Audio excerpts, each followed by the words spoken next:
नमो नमः। श्रीकृष्णाय वयं नमः।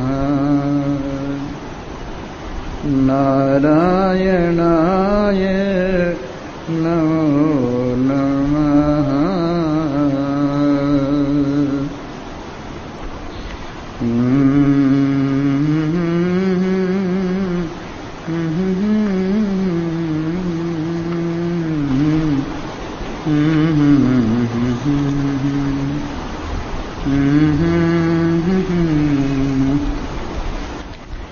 एको वशी निष्क्रियाणां बहूनां एकं बीजं बहुधाय करोति। तमात्मस्थं येन पश्यन्ति धीराः तेषां सुखं शाश्वतं नेतरेषाम्। नित्यो नित्यानां चेतनश्चेतनानाम् एको बहूनां यो विदधाति कामान् तत्कारणं सांख्ययोगाधिगम्यं ज्ञात्वा दैवं मुच्यते सर्वपाशैः। उपस्थित भाग्यवान श्रोता वृंद, कल आपने परमात्मा महिमा माने निज महिमा का अनुभव किया और अनुभव किया साक्षी चेता केवलो निर्गुणश्च, जो सब में विराजमान होकर सब कुछ को देखने वाला है और सब कुछ से अलग है। ये हुआ साक्षी, जो स्वयं स्वयं को जानता हुआ दैदीप्यमान करता हुआ अन्य पदार्थों को दैदीप्यमान करता है। ये हुआ चेता।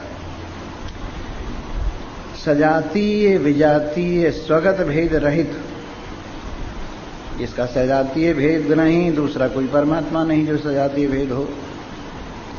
परमात्मा से अलग जो कुछ प्रपंच है सब अनात्मा है, इसलिए विजातीय भेद भी नहीं बनता। और स्वगत भेद, क्योंकि इसके खंड नहीं होते, पार्ट्स नहीं होते, हिस्से नहीं होते, इसलिए स्वगत भेद भी इसमें नहीं। इसलिए केवल है सजातीय विजातीय स्वगत भेद रहित, ओनली ऐसा निर्गुणश्च, जो तीनों गुणों से अछूता है, सतोगुण रजोगुण तमोगुण। एक दिन आपको बताया था भूर भुवः स्वः, इसमें तीनों लोक, तीनों गुण, तीनों अवस्थाएं सब आ गई। इन सब का मालिक है, इन सब को सत्ता स्फूर्ति देता है, लेकिन फिर भी किसी गुण से चिपटा हुआ नहीं है। सब गुणों में ये है पर कोई गुण इसमें नहीं। भगवान ने एक विशेष बात गीता में कही है कि सब कुछ में मैं हूं पर मेरे में कुछ नहीं है। सब कुछ में मैं हूं, इसका तात्पर्य मेरे बिना तो कोई सत्ता सिद्ध होती नहीं है। इसलिए हर पदार्थ के लिए मेरी आवश्यकता है। मैं सत हूं, इसलिए हर पदार्थ को सत चाहिए, बिना सत के वहां कहां ठहरेगा। इसलिए हर पदार्थ में मैं विराजमान हूं। इसके साथ साथ हर पदार्थ को रोशनी में आने के लिए चेतनता चाहिए, ज्ञान स्वरूपता चाहिए, और वो दैदीप्यमानता ज्ञान स्वरूपता मेरी वजह से है, इसलिए मैं सब पदार्थों में।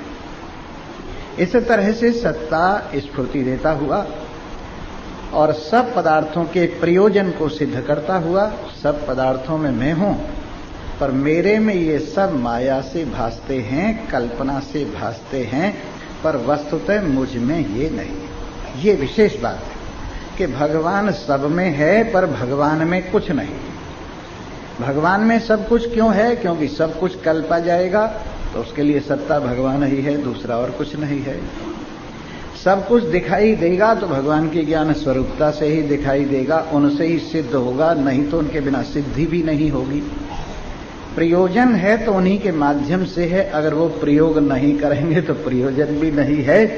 इसलिए सत चित आनंद रूप से भगवान सब में है, पर सब कुछ भगवान में नहीं है, क्योंकि सब कल्पित है, ख्याली है। इस प्रकार परमात्मा देव साक्षी चेता केवलो निर्गुणश्च।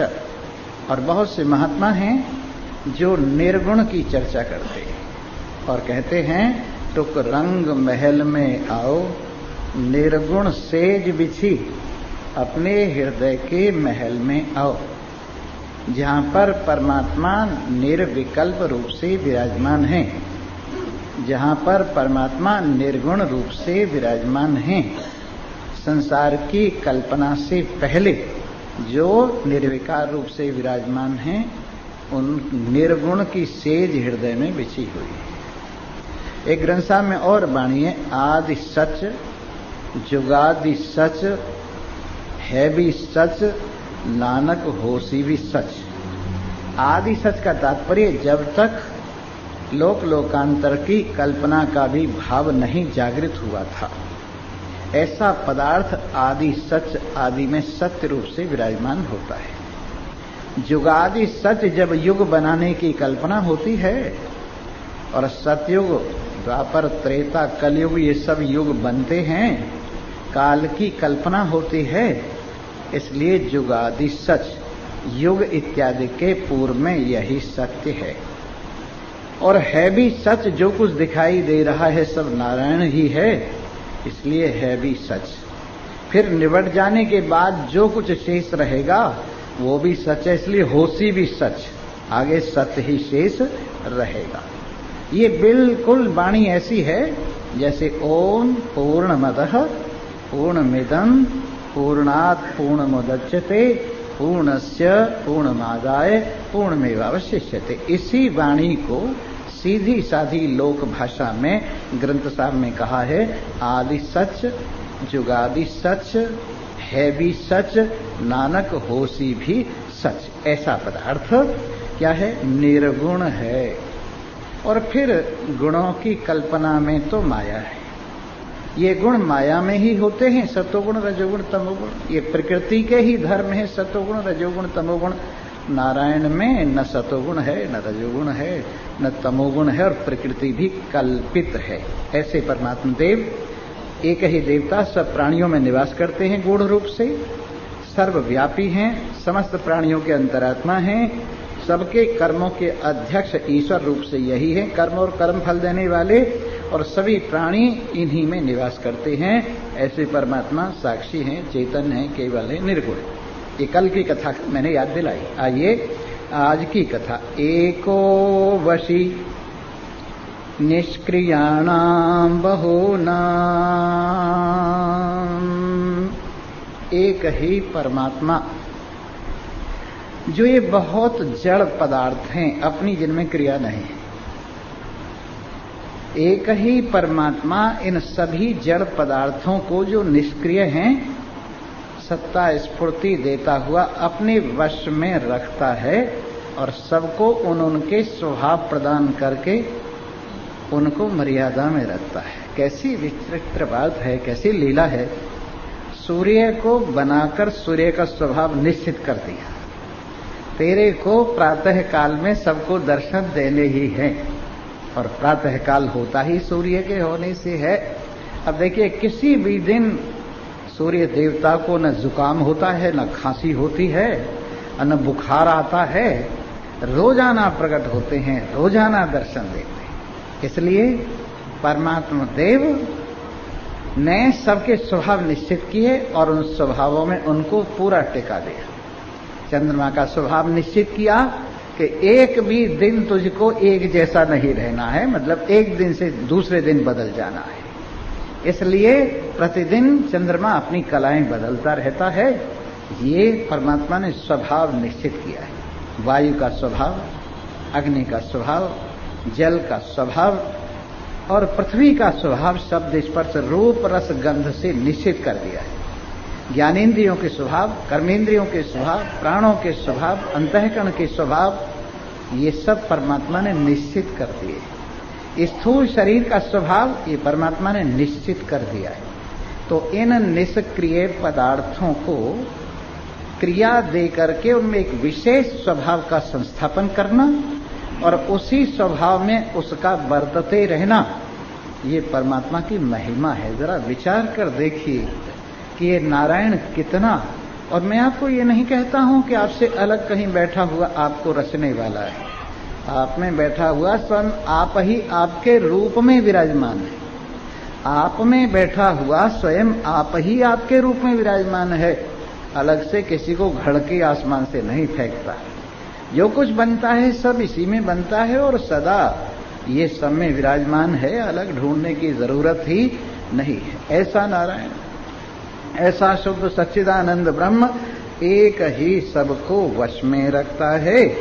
जितने निष्क्रिय पदार्थ हैं, जड़ पदार्थ हैं, और बहुनाम एकम बीजम, और सब अनेक पदार्थों का एक बीज है। सब कुछ इससे प्रकट होता है। जिस तरह से पृथ्वी पर जितनी फसलें होती हैं उन सब का बीज क्या है? एक पृथ्वी है। एक आदमी ने एक आदमी को कहा कि हमें एक मुट्ठी सब चीज का बीज दे दो, तो उसने एक मुट्ठी मिट्टी उठाकर दे दी कि ले जाओ, इसमें जो कुछ तू बोएगा वही इसमें प्रकट हो जाएगा। अब देखो, एक ही जमीन से मिठास भी निकल रहा है, खटास भी निकल रहा है, चरचराहट भी निकल रहा है, कटुता भी निकल रही है। और देखिए किस प्रकार के तरह तरह के स्वाद, 6 प्रकार के स्वाद इसी से प्रकट हो रहे हैं। और हमें भी देख लीजिए, हम भी पृथ्वी की ही संतान है। किस तरह से पृथ्वी पर हमारे शरीरों की रचना हुई है। आप एक शरीर को दूसरे से मिला के तो दिखा दीजिए। एक बार एक आदमी के लिए जो डाई तैयार हो गई, वो उसमें फिर दूसरे आदमी को नहीं रखा गया। ऐसा विचित्र खेल है। अगर मान लीजिए सबकी शक्ल एक दूसरे से मिल जाती तो मिक्सिंग हो जाती, सबकी अकल एक दूसरे से मिक्स हो जाती तो गड़बड़िंग हो जाता, और सबकी आवाज एक दूसरे से मिल जाती तो पहचानना बड़ा मुश्किल हो जाता, सबकी चाल ढाल एक दूसरे से मिल जाती तो सबकी नीति गति सब विचित्र हो जाती। दूर से ही पता लग जाता, हाँ हाँ फलाने जी आ रहे हैं, चाल से पता चलता है। और आवाज से अंधे लोग आवाज से पहचानते हैं। 20 साल के बाद हमें एक महात्मा सूरदास मिले और उन्होंने पहचान लिया, अरे स्वामी विशुद्धानंद जी हैं। मैंने कहा तुमने कैसे पहचाना? कहने लगे आवाज से पहचान। सबकी आवाज अलग, सबकी चाल ढाल अलग, और सबकी रुचि खाने की अलग, पहनने की अलग। कितना विचित्र खेल है। और फिर भी सब में एक बैठा हुआ है। अलग कितना और एक इतना, अलग कितना, एक दूसरे से मिलता नहीं, एक दूसरे से कान तक भी नहीं मिलता। एक ऐसा कलाकार था, उंगली दिखा दो आदमी की शक्ल बना देता था उंगली से, क्योंकि वो उंगली उस शक्ल में एक खास चीज होती थी। इस तरह से ये परमात्मा की महिमा है। एकम बीजम, एक ही बीज को, एक ही वास्तविकता को, एक ही अपनी महिमा को बहुधा यह करोती, जो बहुत रूप में विस्तार दे देता है। अरे वाह, कहां ढूंढने जा रहे हैं। अजीब है, लोग इस साधारण संसार को कहते हैं ऑर्डिनरी है।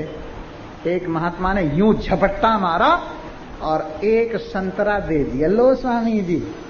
मैंने कहा एक संतरा पे इतरा रहे हो और हर वर्ष इतने संतरे एक पेड़ पे आते हैं, उसके बराबर तुम जादूगरी दिखा सकते हो क्या? यूं की पता नहीं वो घड़ी HMT की उनके पास कहां से आ गई। लो स्वामी जी, बस एक घड़ी को ही दिखा रहे हो। सारी दुनिया भर की घड़ी बदलती रहती हैं क्षण क्षण में, कभी उसके लिए भी सोचा है? तो ये छोटे मोटे करिश्मे भगवान के सामने क्या है? कितना बड़ा करिश्मा है भगवान की माया। यूं अजी धूल बरस रही है फला महात्मा में से, शहद टपक रहा है फला महात्मा में से। अरे ये कौन सी बड़ी बातें हैं। ये तो उस जादूगर के सामने इतना सा भी नहीं है। सबसे बड़ा जादूगर नारायण है। किस तरह से संसार को, और वो भी आप सोच नहीं सकते। आपका अपना शरीर, इसमें करोड़ों संसार बसते, इसमें करोड़ों संसार बसते हैं। आपके खून के जीव, खून के जंतु अलग हैं इसमें, और उसमें भी जो श्वेत खून है और रक्त खून है उसके अलग अलग जर्म्स हैं। उसी तरह से 7 धातुओं में पूरे शरीर में अरबों खरबों जीव रहते हैं जिन्हें आप गिन नहीं सकते, और आप ये कहते हैं ये मेरा है। बताइए आपका है कि उनका है? कारीगरी में कारीगरी, कारीगरी में कारीगरी। एक बार मुनि वशिष्ठ एक योगिनी के साथ एक जगह पर पहुंचे घूमते फिरते। योगिनी ने कहा देखो ये जो पत्थर पड़ा हुआ है मेरा देश है, ये जो पत्थर है मेरा देश है, इसमें मैं रहती हूं। हंसकर वशिष्ठ ने कहा कमाल है, इतने से पत्थर में तुम रहती हो? कहने लगे तुम अपनी तरह से मत सोचो, मेरी तरह से सोचो। अब जब मुनि वशिष्ठ ने अपने मन को योगिनी के मन में मिलाया तो देखा वो बहुत बड़ा पर्वत था। उस पर्वत में एक दरवाजा था, उसमें दोनों घुस गए और बरसों तक घूमते रहे। उस पर्वत में रहने वाले संसार का पता नहीं लगा। वशिष्ठ जी हाथ जोड़ के कहने लगे मुझे मेरे आश्रम की याद आ रही है, मुझे मेरे आश्रम में भेजो कि आंख बंद करो, मेरे ख्याल से अलग हो जाओ। ख्याल अलग होते ही आश्रम में बैठी थी। ये संसार ऐसा है कि इसका कोई पार नहीं पा सकता। आपको बस उतना ही पता है जैसे कुएं का मेढक था, हमको आपको सभी को। तो कुएं का मेढक जो था ना, समुद्र का मेढक, बाई चांस कुएं में आ पड़ा। कुएं का मेढक भी बैठा हुआ तो वहां कहने लगा भाई साहब कहां से तशरीफ ला रहे हो? समुद्र से आ रहा हूं भाई, भटकता भटकाता यहां आ गया हूं। कहने लगे कितना बड़ा है समुद्र? कहने बहुत बड़ा है। चौथाई कुएं का चक्कर लगा के वो कहने लगा कूप मंडू कितना बड़ा है? नहीं नहीं इससे बहुत बड़ा है। आधे का चक्कर लगाया, कहने लगे इतना बड़ा है? इससे भी बहुत बड़ा है। फिर पौने का चक्कर लगाया, इतना बड़ा है? किससे भी बहुत बड़ा है। सारे का चक्कर लगा के कहने लगा तू झूठा है, इससे बड़ा तो हो ही नहीं सकता। जैसे कुएं के मेढक को कुएं से बढ़कर और कुछ भी नजर नहीं आता, वैसे हम लोग भी हमारी दुनिया में कूप मंडूक की तरह से यूं समझते हैं बस इतनी ही दुनिया है। मेरे मित्रों, कोई भी इस दुनिया का पार नहीं पा सकता। अगर दुनिया को खोजने लगे तुम खो जाओगे और दुनिया का पार नहीं मिलेगा। स्वप्न है क्या? अगर विचार करो तो कुछ भी नहीं है, और उलझ जाओ तो इसका पार नहीं है। समझ में आ जाए तो जीरो है, और न समझ में आ जाए तो अनंत अनंत अनंत माया का खेल है। इसलिए परमात्मा देव जो इस अनंत को, इसकी अनंतता को अपनी अनंतता से अनंतता प्रदान करते हैं और अपनी माया से इस एक बीज को अनेक रूपों में विस्तार देते हैं। ये तो भगवान की महिमा हुई। फिर से सुनिए, एको वशी निष्क्रियाणाम बहुनाम एकम बीजम बहुदाय करोति। एक ही सबको वश में रखने वाला, निष्क्रिय जड़ पदार्थों को, बहुतों को अपने वश में रखता है। उनको सत्ता स्फूर्ति देता हुआ, उनके स्वभावों को निश्चित करता हुआ, उनको उनके स्वभाव में बरताता हुआ विराजमान है। और एक ही बीज को, एक ही वास्तविकता को बहुत रूप प्रदान करता है। अब उन परमात्मा को, इतने लंबे चौड़े परमात्मा को, तम आत्मस्थम ये अनुपश्यन्ति धीरा। अगर धैर्य से देखो, धैर्य बहुत जरूरी है। धर्म का सबसे पहला लक्षण धृति माने धैर्य है। जिसमें धैर्य नहीं वो व्यक्ति कामयाब नहीं हो सकता। किसी साधना में 4 चीजें जरूरी। एक तो धैर्य होना चाहिए, और दूसरे लंबे टाइम तक साधना होनी चाहिए, इसको कहते हैं दीर्घकालता। और एक बीच में ब्रेक नहीं लगना चाहिए, ये कहलाती है निरंतरता। और एक श्रद्धा होनी चाहिए। श्रद्धा, धैर्य, दीर्घकाल और निरंतरता, ये 4 चीजें जिस साधना में है वो सफल होती है। और जिस साधना में न धैर्य है, न दीर्घकालता है, न निरंतरता है, न श्रद्धा है, वो साधना सफल नहीं होती। तुलसीदास जी ने तो बड़ा स्पष्ट कहा है, जब बहुकाल करिए सत्संगा तब ही हो ये सब संशय भंगा। दीर्घ काल तक सत्संग किसी महान पुरुष के चरणों में बैठकर कीजिए, आपकी सारी शंकाएं दूर हो जाएंगी। हथेली पे सरसों नहीं जमती है कि एक दिन में स्वामी जी, एक दिन हम भी आए थे आपकी कथा सुनने, आए होगे इस माई की तरह से, कुछ बैठेगी, कुछ चलेगी, फिर वापस आएगी, फिर जाएगी। अब बेचारी क्या करे, जब सुनने का टाइम था तब तो सुना नहीं, और जब शरीर ने दे दिया जवाब, और बार बार चल लघु शंका, चल लघु शंका, पता नहीं कितनी शंकाएं इकट्ठी हो जाती हैं बुढ़ापे में, कितनी मुश्किल पड़ती है। इसलिए रण, भक्ति और दान तीनों काम जवान के। युद्ध कर सकता है तो जवान कर सकता है, भक्ति कर सकता है तो जवान कर सकता है, दान दे सकता है तो जवान दे सकता है। नहीं तो बुढ़े तो ऐसे होते हैं कि बुढ़ा मरने लगा, जान नहीं छूट रही थी, लड़कों ने कहा गौ दान कर देवें, इसकी जान छूट जाएगी। पिताजी ने कहा मरते मरते, कहने लगे गौ दान कर रहे हो क्या? उस गौ को दान करना जो पुरोहित के घर जाके मर जाए। वो जो बेकार गाय है ना, जाते ही पुरोहित जी के घर मर जाए, वो गाय दान करना, बढ़िया वाली दान। मरते मरते भी ये कहता जा रहा। भला बताइए बुढ़ापे में क्या दान होगा। इसलिए रण, भक्ति और दान तीनों काम जवान के। ये दान थोड़ी, ये दान तो कर्ण का देखिए, दान तो रहीम का देखिए, दान तो हरिश्चंद्र का देखिए। जो कह दिया सो कह दिया, ये नहीं कि वो घिसते रहे, एक दूं कि दो दूं कि चार दूं, चल छोड़, जान बची और लाखों पाए, उड़ जाओ यहां से। कहीं स्वामी जी ने देख तो नहीं लिया? अरे स्वामी जी कौन सा तुमसे मांग रहे हैं, तुम अपने पैसे को जेब में ही रखो, ले जाना साथ, परलोक में काम आएगा।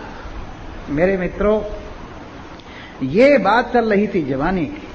अगर जवानी में ही ये काम शुरू किया होता, स्वामी विवेकानंद और स्वामी रामतीर्थ, भगवान शंकराचार्य, बुद्ध और महावीर की तरह से ये काम किया होता, आहा, प्रहलाद और ध्रुव की तरह से बचपन से ही जागृति हो गई होती, तो आहा, जब फूल समस्त सुगंधि से युक्त, समस्त रंगों से युक्त होता है और देवता के चरणों पर चढ़ता है, उसका मूल्य है। और जब पंखुड़ियां मुरझा गई हों, रंग उड़ गया हो, सुगंधी हवा हो गई हो, उस फूल का तो बस ऐसा ही है। एक बाबा जी बुढ़ापे में साधु हुए, मैंने कहा बाबा जी अब क्या होगा, चिड़ियाएं खेत चुग गई, अब पछताए हो तो क्या, जब चिड़िया चुग गई खेत। कहने लगे स्वामी जी तुम्हारा कहना ठीक है, पर चलो भूसा इकट्ठा कर लेता हूं, खेत तो चुग गई, जो घास रह गई वो तो इकट्ठा कर लो, वो भी अच्छी बात है। तो बात चल रही है इस प्रकार से, जो युवावस्था में या जवानी में जाग जाएं, बड़े भाग्य की बात है, बड़े भाग्य की बात है। नहीं तो कामदेव एहि मार्ग सोई, जापे कृपा राम की होई। इस रास्ते में उसी के पैर आते हैं जिस पर भगवान की कृपा होती है। तो भगवान की कृपा है, आप आए हैं और सुनिए उन परमात्मा को जो सर्वव्यापक है, उन परमात्मा को जो अनंत है, उन परमात्मा को जो अनादि है, उन परमात्मा को जो सब रूपों में विराजमान है, अपने हृदय में देखिए। सर्वव्यापक नारायण ने सारे संसार को बनाकर सबके हृदय में अपने आप को विराजमान करा दिया है कि यहां तू मुझे ढूंढ सकता है। इसलिए बार बार श्रुति भगवती कहती है तम आत्मस्थम, उसको अपने आप में, अपने हृदय में उपस्थित जो धैर्यवान देखते, मैं धैर्यवान की बात कह रहा था। धैर्य के बिना काम नहीं चलता, धैर्य से लगे रहिए, हारिए न हिम्मत बिसारिए न राम, हारिए न हिम्मत बिसारिए न राम, जाहे विधि राखे राम ताहे विधि रहिए।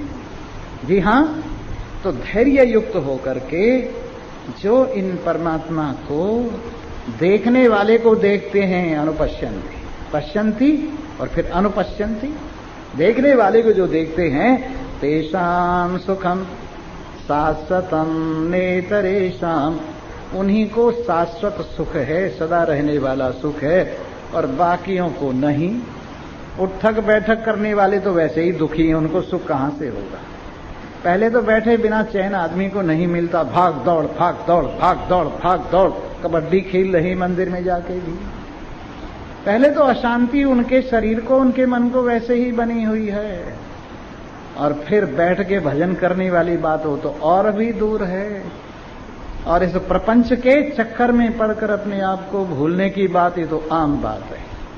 इसलिए मेरे मित्रों, तेषाम सुखम शाश्वतम न तेरेशाम, उन लोगों को, बाकियों को सुख नहीं है जो अपने से अलग भगवान को ढूंढते।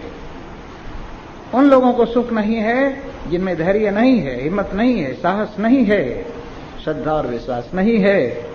और जिनको ये चीजें हैं और भगवान को अपने में अनुभव जिन्होंने कर लिया है, उनकी किसी से कोई शिकायत नहीं है और सबके साथ कंप्रोमाइज हो जाता है उनका। पति ने कहा 1 रुपया दान देना है तो झगड़ा क्यों करे? अगर पति की सामर्थ्य 1 रुपए की है तो 1 रुपए से काम चला लो, तुम भी खुशी और पति भी खुशी। और तुम अगर अपनी सहेलियों में नाम कमाने के लिए घर में झगड़ा करके वहां से झपट्टा मार के ले आओ और कहो मुझे दान करना है, तो तुम भी दुखी और तुम्हारा घर वाला भी दुखी। इसलिए कंप्रोमाइज करके जियो। अपने घर की स्थिति देखो, अपने परिवार की स्थिति देखो, अपनी स्थिति देखो और उस स्थिति के हिसाब से आगे चलो। और देखा देखी कुछ मत करो। देखा देखी करने से आदमी को बड़ा नुकसान होता है। ये दिखावा आदमी को दुखी रखता है। आज तुम्हारी सामर्थ्य नहीं है, पर इधर उधर से जुटा के तुमने किसी को 1000 रुपया दे दिया। कल को अगर 1000 रुपया न दो तो वो भी महसूस करेगा और तुम भी महसूस करोगे कि पहले मैंने 1000 दिया था, अब 1000 नहीं दूंगा तो बड़ी बेइज्जती होगी। इस तरह से हम लोग बिना बात दिखावे की वजह से खींचातानी करते रहते हैं या दूसरों के कहने सुनने की वजह से खींचातानी करते रहते हैं। लेकिन हर मामले में अपने आप से पूछो, हमारा अपना आपा यदि गवाही देता है तो ठीक है, नहीं गवाही देता तो कोई जरूरी नहीं, जबरदस्ती कुछ नहीं। इसलिए हर काम में आदमी को कंप्रोमाइज करना चाहिए। अपने बच्चों के साथ, अपने पति के साथ, अपने परिवार के साथ, रोज जिनके पास रहना है उनसे कंप्रोमाइज यदि नहीं करोगे तो फिर कैसे गुजारा होगा। इसलिए कंप्रोमाइज करके चलो। जो कुछ भी करना है, अगर आज कथा सुनने का समय आपको नहीं है और आप कथा नहीं सुन सकते, घर की परिस्थिति ऐसी है, तो कोई बात नहीं है, छुट्टी करो। जिस दिन परिस्थिति अनुकूल हो उस दिन आ जाओ। आपने कछुआ देखा है? कछुए से शिक्षा लो। कछुआ जब चलता है तो क्या करता है? जब खतरा देखता है तो अपने हाथ पैर और मुंह को अंदर कर लेता है, और जब देखता है कोई खतरा नहीं है तो हाथ पैर मुंह बाहर निकाल के चलने लगता है। वैसे ही परिस्थितियां अनुकूल हों तो चलो, और परिस्थिति अनुकूल न हो तो अपने हाथ मुंह पैर सब मुंह में अंदर दबा करके शांति से बैठे रहो और अनुकूल समय का इंतजार करो। इस तरह से जो समझदारी से चलते हैं उनके कपड़े नहीं फाटते, पर झाड़ों में उलझकर जो खींचातानी करते हैं उनके कपड़े फट जाते। झाड़ों में उलझे हो, रुको, और रुक करके उस झाड़ के कांटे को निकालो, फिर आगे चलो।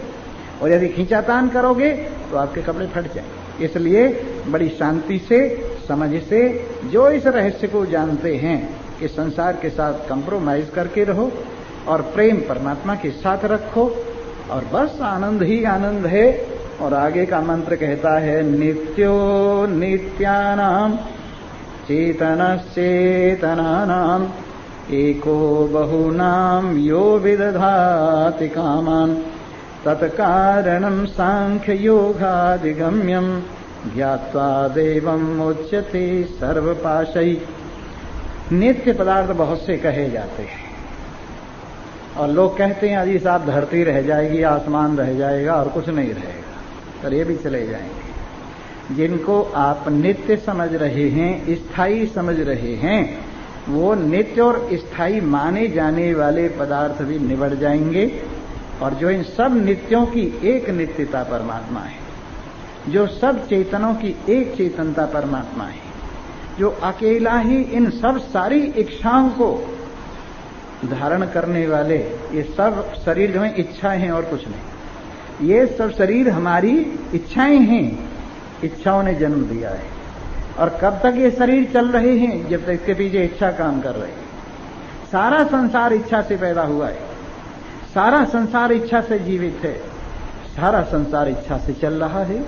इसलिए कामान, बहुत सी कामनाओं को विदधाति, जो धारण करता है, और इन शरीरों को जो कामना से बने हैं, इन सबको जो धारण करने वाला है, तत्कारणम, जो सब का कारण है, सांख्य और योग, सांख्य माने ज्ञान और योग माने तदनुसार जीवन, इसका नाम है सांख्य योग। वैसे दो शास्त्र भी हैं सांख्य योग, पर यहां सांख्य योग का तात्पर्य सांख्य माने ज्ञान शक्ति और योग माने क्रिया शक्ति, यानी जीवन ऐसा हो समझ के अनुसार। ऐसे सांख्य और योग इन दोनों के माध्यम से जानकर इस देव को मुच्यते सर्वपाशई, आदमी सारे बंधनों से छूट जाता है। बंधन क्या है? हमारे माने हुए हैं, हम जब चाहे बंधनों को अपने से अलग कर देंगे, बस इतनी सी तो बात है। जैसे एक था बुढ़ा, एक थी बुढ़िया, दोनों बड़े प्रेम से रहते थे। बुढ़ा जरा कमजोर हो गया था और बुढ़िया थोड़ी तगड़ी थी, तो बुढ़िया बुढ़े को खाना ले जाके देती थी, जो अलग कमरे में रहते थे। पर बुढ़िया चिढ़ती बहुत थी उनसे, क्योंकि आमतौर से बुढ़ापे में जितनी माताएं हैं संतान की तरफ हो जाती, पति का पीछा, पति का साथ छोड़ देती, तो बस वहां उनको गाली देती। यहां पड़ा रहता है सत्यानाशी, कुछ करना न धरना, तू मेरा क्या लगे, मेरे बच्चों का खाना खाए जा रहा है। वो कहने लगा, पहले तो तेरा खसम लगता था, आजकल पता नहीं क्या लगता। क्यों? ये संसार बनी बनी के सब साथी, बिगड़ी का कोई साथी ना है, बनी बनी के सब साले हैं, बिगड़ी का बहनोई ना है, बिगड़ी का कोई बहनोई भी नहीं है। इस प्रकार से इस वास्तविकता को जब आदमी अपने में अनुभव करता है, इस देव को जानता है और इसके साथ एकता को भी पहचानता है, तो सारे बंधन छिन्न भिन्न हो जाते हैं। सारे बंधन हमारे मन के कल्पे हुए हैं। मन सुखी मान करके मैं इससे सुखी होऊंगा, हर बंधन को अपने गले में डालता है। मन इससे मैं आनंदित होऊंगा, ये समझकर हर बंधन को अपने गले में डालता है। और जब उसे पता लग जाए कि एक नारायण के सिवाय बाकी किसी से सुखी होने वाला नहीं हूं, तो एक सेकंड में लगता है बंधन से छूटना। तो जो नित्यों की नित्यता जिनमें है उन परमात्मा को जानता है, जो चेतनों के एक चेतन परमात्मा है उनको जानता है, जो अकेले ही बहुतों को प्रकट करके उनके स्वभाव को निश्चित करके सबको अपने वश में रखते हैं उनको जानता है, जो कारणों के कारण सांख्य और योग से जिनका अनुभव किया जाता है उन देव को जो जानता है, वो सारे बंधनों से छुट्टी पा जाता है। और कैसी स्थिति होती है? वो भजन सुनने के लिए बहुत लोग लालायित थे, वो सुनाई देता हूं बीच, जो अपने आप में विराजमान हुए हैं, जिनको संसार का नशा उतर गया है, जिनके बंधन निवृत्त हो गए हैं, जो परमात्मा के साथ एकता अनुभव करते हैं, उनकी स्थिति। वाह वाह रे मौज फकीरां दी, वाह वाह रे मौज। सीधा अर्थ है, पंजाबी का भजन बुल्ले शाह का है, पर इसका अर्थ कोई गहरा नहीं। फकीरों की मौज, वाह वाह, फकीरों की मौज, वाह वाह। मौज उसकी जिसके मन में कुछ नहीं और जिसके संसार के लिए आकांक्षा नहीं।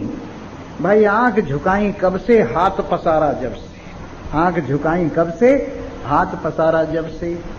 और जब किसी के सामने हाथ पसारने वाली बात ही नहीं है तो आंख झुकाने वाली बात भी नहीं। ये फकीर फक्कड़, वाह वाह रे मौज फकीरां दी, वाह वाह रे मौज। अरे थोड़ी देर तो फकीर हो जाओ, संसार के चक्कर में बंधे बंधे मैं फलाने की अम्मा हूं, मैं फलाने का बाबा हूं। अरे छोड़ो इस ड्रामे की बात को, असली बात पे आओ। वाह वाह रे मौज फकीरां दी, वाह वाह रे। ये माई एक भी फकीर नहीं होना चाहती, आदमी भी ऊपर ऊपर से कह रहे, इसलिए दिल से बोलो वाह वाह रे मौज फकीरां दी, वाह वाह रे। अभी पक्के नहीं हुए। वाह वाह रे मौज फकीरां दी, वाह वाह रे।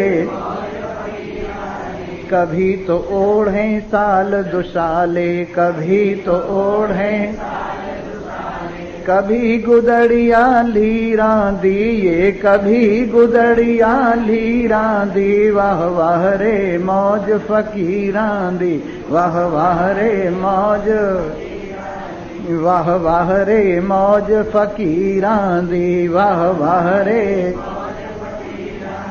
कभी तो खांदे चने चबीने, कभी तो खांदे चने, कभी लपट लें खीरा दिए, कभी लपट लें खीरा दी। वाह वाह रे मौज फकीरा दी, वाह वाह रे।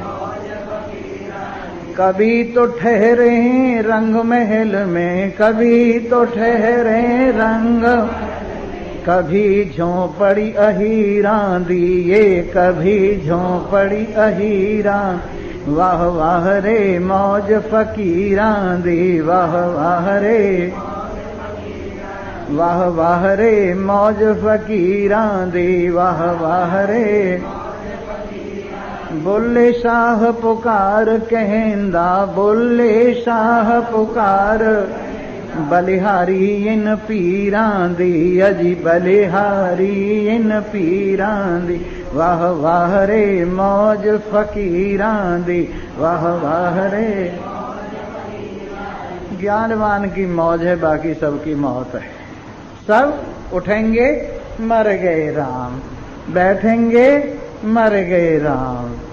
अरे राम क्यों मर गए, बेवकूफी मर गई। सर्दी गर्मी और बरसात पे रोना आया, रोनी सूरत को हर एक बात पे रोना आया। और जो समझदार हैं राजी हैं हम उसी में जिसमें तेरी रजा है, या यूं भी वाह वाह है और हूं भी वाह वाह है। इसलिए क्या रोनी सूरत बना के घूम रहे हो, क्या अपने आप में दीनता लेकर के व्यर्थ ही बिना बात का दुख सिर पे ढो रहे हो। इसलिए इन सब से अलग अपने आप में इस देव का अनुभव करो, ज्ञान से समझो, योग से धारण करो। ऐसे कारणों के कारण सब में एक विराजमान नारायण, सब चेतनों के एक चेतन, सब नित्यों के एक नित्य। उन अविनाशी नारायण देव को समझने वाले बंधन से छूट जाते हैं। और तुम भी बंधन से छूट जाओगे, तुम्हें पता लगेगा हाँ मेरा कोई बंधन नहीं। ये नहीं कि स्वामी जी ने कह दिया इसलिए बंधन से छूट गए। जब दवा से व्यक्ति ठीक हो जाता है तो पता लग जाता है कि मैं निरोग हो गया। जब पानी पीता है तो प्यास के बुझने का पता लगता है, जब भोजन करता है तो भूख भागने का पता लगता है। उसी तरह से जब अपने स्वरूप का बोध होता है, अपनी निश्चिंतता का, अपने चैन का, अपने आनंद का, अपने आप में विराजमानता का अनुभव अपने आप ही होता है। इन्हीं शब्दों के साथ मंगल भी गया। अब एक भजन और सुनाता हूं और फिर जितने दिन हैं उनको अच्छी तरह से जोर लगा के सुनो। क्या पता आखिरी चोटें ऐसी पड़ जाएं जो सारी जिंदगी आनंद ही आनंद हो जाए।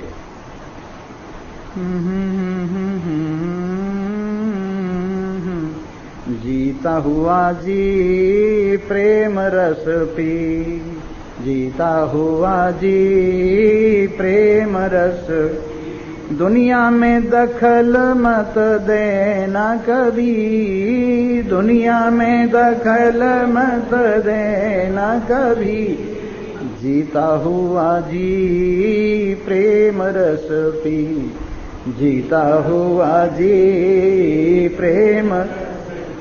दुनिया चली है चलती रहेगी, दुनिया चली है चलती रहे, दुनिया जली है जलती रहेगी, दुनिया जली है जलती, जलती में डालो न तुम प्यारे घी, जलती में डालो न तुम प्यारे घी, दुनिया में दखल मत देना कभी, दुनिया में दखल मत देना, जीता हुआ जी प्रेम रस पी, जीता हुआ प्रेम रस, दुनिया में दखल मत देना कभी, दुनिया में दखल मत।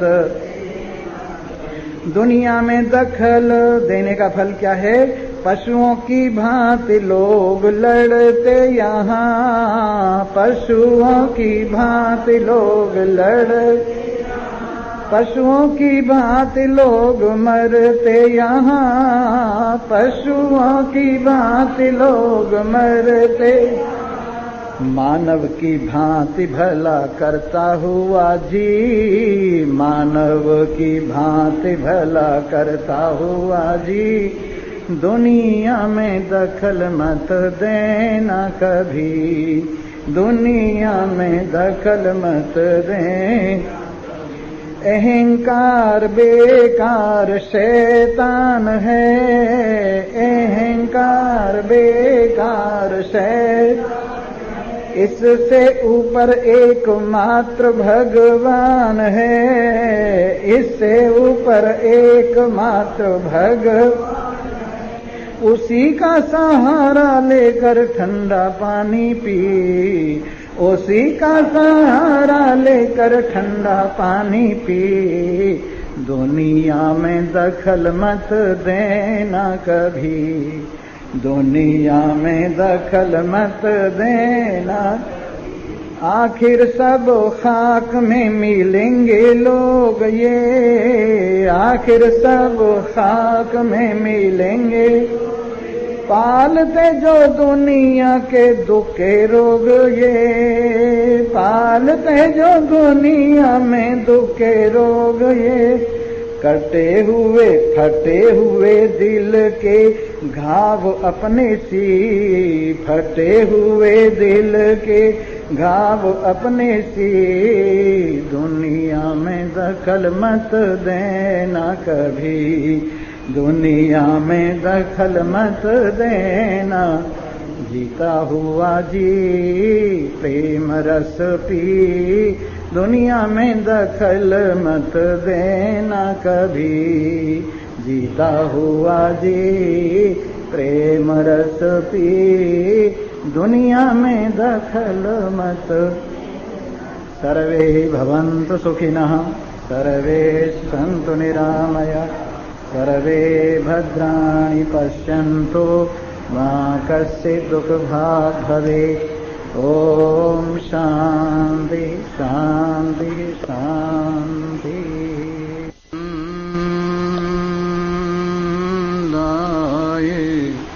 नो नमः। जरा जरा से आगे हो जाएं आप लोग, बीच वाली लाइन वाले। गोविंदाय नमो नमः, श्री कृष्णाय नमो नमः, नारायणाय नमो नमः। हरि ओम।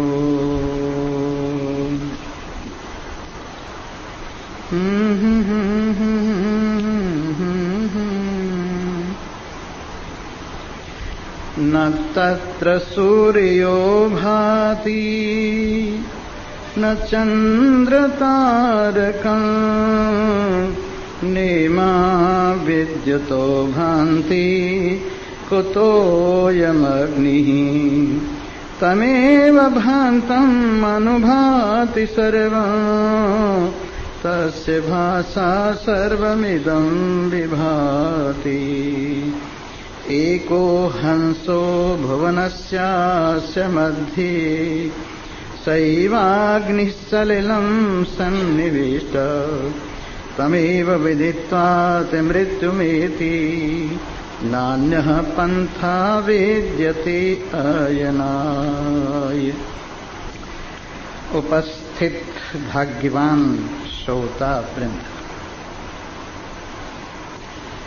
कल आपने नित्य पदार्थ क्या है और चेतन पदार्थ क्या है उसका श्रवण किया और अनुभव किया। जो संसार में नित्य कहे जाते हैं पदार्थ, वो सब एक न एक दिन निवृत्त हो जाते हैं, और जो संसार में चेतन कहे जाते हैं पदार्थ, वो भी किसी चेतन की प्रेरणा से अचेतन ही चेतन होकर भास रहे। जो समस्त नित्यों का एक नित्य आधार है, और जिसकी नित्यता से संसार में नित्यता प्रतीत होती है, और जो समस्त चेतनों का एक आधार चेतन है और जो पूरे संसार को दैदीप्यमान कर रहा है। उसकी चेतनता पांचों ज्ञानेंद्रियों में किस प्रकार से पदार्थों को दैदीप्यमान करती हुई विराजमान है, उसकी चेतनता ज्ञान स्वरूपता कैसे बुद्धि को समझ और अहंकार में मैं हूं का भाव भरती है। ये उसी की महिमा है, परमात्मा की महिमा है, चेतन की ही महिमा है। और जो अकेला ही इस जगत के अनेकत्व को अपने आप से प्रकट करता है और अनेक जिसमें माया मात्र मिथ्या प्रतीत होने वाले हैं और जो अनेकों में एक सत्य रूप से विराजमान है, ऐसा परमात्मा देव कारणों का कारण, जिसको सांख्य से योग से अनुभव किया जाता है। सांख्य का तात्पर्य है जानना और योग का तात्पर्य है मानना। जाने हुए को अगर आपने मान लिया तो आप योगी हैं, और जाने हुए को नहीं माना तो आपका ज्ञान अधूरा है। इसलिए जानना भी चाहिए और मानना भी चाहिए। जानने का फल तभी होता है जब पदार्थ माना जाता है। सनत सुजात ऋषि एक हुए हैं, धृतराष्ट्र को उन्होंने ज्ञान दिया, पहले आपको बताया था हमने। तो वो जब ज्ञान दे रहे थे तो धृतराष्ट्र ने एक प्रश्न किया। एक व्यक्ति है, उसको वेदों का शास्त्रों का अच्छा ज्ञान है, लेकिन वो जीवन में लगाता नहीं है, तो अंत समय उसकी गति क्या होती है। तो उस समय एक बहुत सुंदर दृष्टांत देकर उन्होंने समझाया, जैसे जलते हुए पेड़ से पक्षी उड़ जाते, वैसे जीवन में लगान जो नहीं लगाते हैं शास्त्र को, शास्त्र अंत समय उनसे उसी प्रकार विदा हो जाते हैं जैसे जलते हुए पेड़ से पक्षी उड़ जाते हैं। उसी का साथ देते हैं जो उन शास्त्रों को अपने जीवन में लगाता है। और विशेष रूप से सब शास्त्रों का एक शास्त्र वेदांत है। और आप कई बार सुन चुके हैं, तावद गर्जंती, यानी और शास्त्र तावत गर्जंती शास्त्राणी जम्बू के विपनेय था। और शास्त्र गीदड़ की तरह से तभी तक संसार के जंगल में या मन के जंगल में शोर मचाते हैं जब तक वेदांत का सिंह प्रकट नहीं हुआ। वेदांत के सिंह के प्रकट होते ही सब शास्त्र पूंछ दबा के भाग जाते हैं। और वेदांत को जो जानते हैं मानते हैं, उन महान पुरुषों को कहीं कहीं वेदांत केसरी कहा गया है।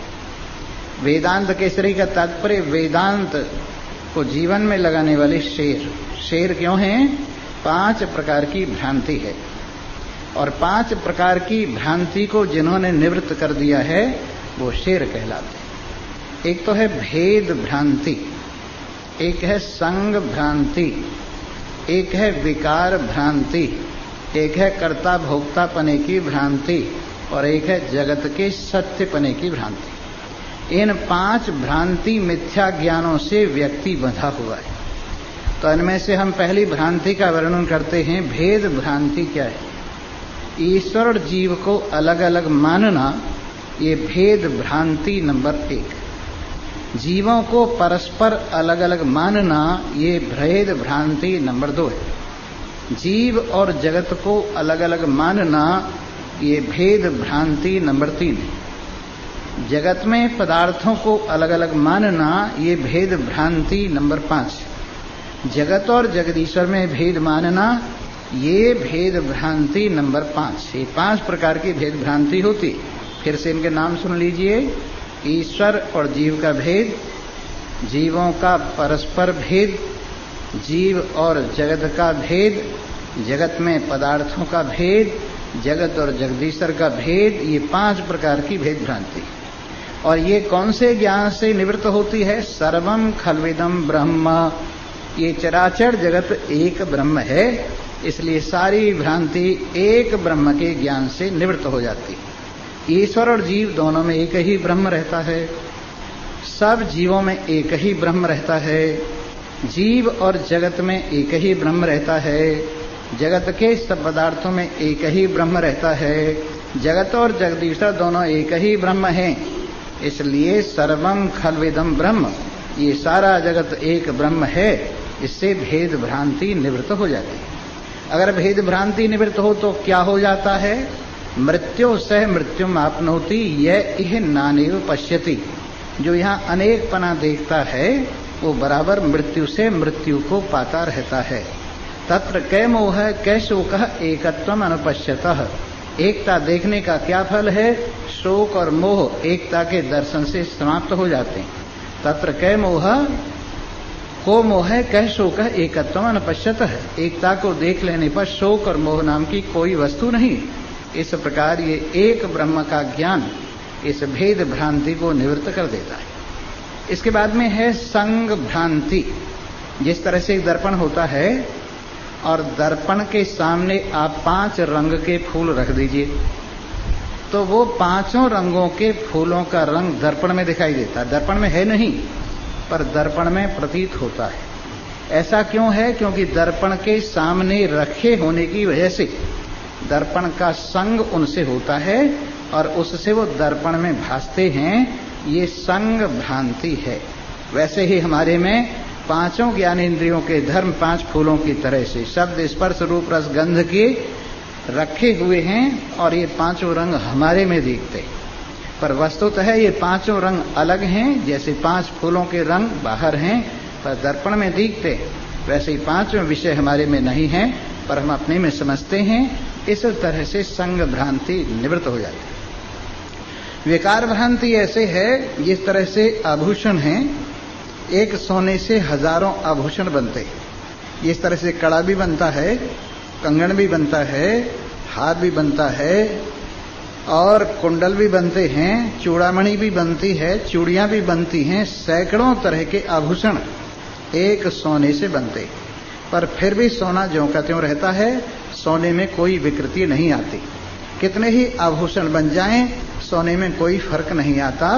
इस दृष्टांत से विकार भ्रांति निवृत्त हो जाती है। परमात्मा से चाहे आकाश बने, वायु बने, अग्नि बने, जल बने, पृथ्वी बने, कुछ भी बने, ये सब परमात्मा से अलग कुछ भी नहीं है। सब में परमात्मा एक ऐसे सत्य है जब से सब आभूषणों में एक सोना सत्य है। ये विकार भ्रांति की निवृत्ति है। इसके बाद छठी भ्रांति है कर्ता और भोक्तापने की भ्रांति। कर्ता और भोक्ता ये अहंकार का धर्म है। मैं करता हूं, अहम करोमि इति भाव अहंकार है। मैं करने वाला हूं ऐसा भाव अहंकार का, ये कर्तापने का है। मैं भोगता हूं ऐसा भाव ये अहंकार का ही है। लेकिन हम इसको अन्यथा से है कहीं और भासता है अपनी में, इससे हम इसे अपने में लेते हैं। पर कर्ता भोक्तापना हमारा धर्म नहीं है। इस तरह से ये कर्ता भोक्तापने की भ्रांति निवृत्त हो जाती है। इसके बाद संसार के सत्यपने की भ्रांति। संसार सत्य भासता है पर सत्य नहीं है। इसकी निवृत्ति कैसे होती है? जैसे स्वप्न होता है, स्वप्न के अंदर सारी चीजें दिखाई देती हैं। स्वप्न के अंदर भूख भी होती है, रोटियां भी होती हैं। स्वप्न के अंदर प्यास भी होता है, पानी भी होता है। स्वप्न के अंदर रेलगाड़ी भी होती है और यात्रा भी होती है। स्वप्न के अंदर सगे संबंधी भी होते हैं, उनके साथ बातचीत भी होती है। इस तरह से जैसे जागृत में सब कुछ है वैसे ही स्वप्न में सब कुछ है। इसलिए स्वप्न जैसे सब कुछ भासता हुआ भी उसमें वो सत्य नहीं है, वैसे जागृत में भी जो कुछ भास रहा है वो सब मिथ्या ही भास रहा है। और जब स्वप्न से जगते हैं तो पता लगता है कि ये सब कुछ नहीं है। वैसे ही ज्ञानवान भी जब संसार के स्वप्न से जगते हैं तो देखते हैं कि मैं ही मैं हूं, यहाँ पर गैर का कोई काम नहीं। जाते मुतलक में मेरे रूप नहीं, नाम नहीं, गैर ताल्लुक संबंध जिसका किसी से भी नहीं है, ऐसा मैं नित्य नारायण सच्चिदानंद ब्रह्म हूं और मुझ में न जगत है न जगत का संबंध है। इस तरह से महान पुरुष 5 प्रकार की भ्रांति को निवृत्त कर देते हैं। और शेर का भी काम क्या है? वो 5 तरफ देखता है। सामने देखता है, दाएं बाएं देखता है, ऊपर नीचे देखता है, लेकिन पीछे नहीं देखता है। ये शेर का धर्म है। तो जिस तरह से शेर 5 ओर देखकर 5 प्रकार के अंधेरे को दूर कर देता है और पीछे की ओर नहीं देखता, वैसे ही महान पुरुष पीछे की ओर नहीं देखते। कहाँ उनका जन्म हुआ है, कौन उनके माँ बाप थे, कैसे उनका पालन पोषण हुआ, किस तरह से उन्होंने सुख दुख भरे, किस तरह से लाभ हानि झेली, किस प्रकार से जय पराजय हुआ, ये पीछे की बातें खत्म हो गई हैं और इनको याद करना बेवकूफ़ी है। गढ़े मुर्दों को उखाड़ना है, और जैसे गढ़े हुए मुर्दे उखाड़े जाएं तो सिवाय बदबू के कुछ और नहीं होता, वैसे ही संसार के गढ़े मुर्दों को उखाड़ना सिवाय बदबू है और कुछ नहीं है। इसलिए जो बीत गया है वो सब भूत है, और जो सामने नहीं आया वो सब प्रेत है। तो भूत प्रेतों के चक्कर में क्यों पड़ते हो? वर्तमान में जियो, और वर्तमान में भी असंगता पूर्वक जियो। वर्तमान में भी जियो लेकिन अकर्तृत्व भाव से संयुक्त होकर जियो। वर्तमान में जियो, ब्रह्म रूप से अपनी वास्तविकता में जियो तो जीना है, और बाकी तो सब यूं ही पशुओं की तरह से जीवन बिता के चले जाते हैं। बस ऐसे ही आए और ऐसे ही गए, उनको कोई जीवन का लाभ नहीं हुआ। तो हमें जीवन का लाभ होना चाहिए, और महान पुरुषों की कृपा से ये पांचों प्रकार की भ्रांति हमारे जीवन से यदि निवृत्त हो जाए तो आनंद ही आनंद है।